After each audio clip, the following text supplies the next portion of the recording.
Roger Scruton has died after battling cancer for supposedly 6 months. The man has left the world, the one which he critiqued endlessly for falling into the trap of ugliness and indistinguishability. One of the finest warriors of Burkean conservatism, Scruton stood for one of the arms of the eternal traditionalism, the concept of beauty. His book of the same name laments at the loss of beauty and individuality in the modern world, where there is no difference visible between different places that are copies of each other.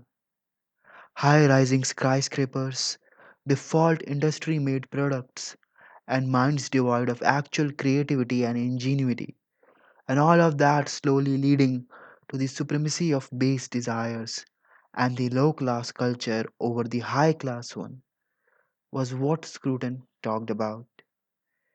In his another book, The Soul of the World, Scruton talked about the importance of maintaining the soul of the world from corruption. For him, the soul was the aesthetics of the world, the music, the art, the sculptures, the creativity was the place from which the soul was shaped by the mind and heart of the geniuses, which the world needed to preserve to maintain the fragments of actual beauty under assault by the modern and postmodern ethos. Aristotle, in his book Rhetoric, talked about three modes of persuasion which form the three elements of the eternal tradition: logos, ethos, and pathos. Scruton was the warrior of the pathos. He would argue for the conservatism based on its appealing nature and the eternal beauty of the tradition for which the heart longs. With Scruton's death, this era of defense of conservatism by appeal to beauty has finally ended. For all his intellect and all his magnanimity, Scruton and others of his view failed in revival of conservatism and tradition.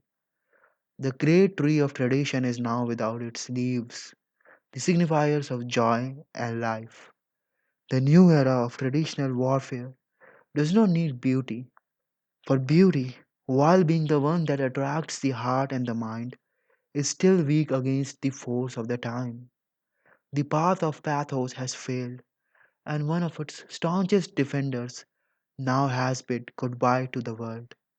Only the logos and the ethos survive, and yet in the end, we know that the another is going to fall soon. What will remain is the root of tradition, and that is from where the tree of tradition would spring again.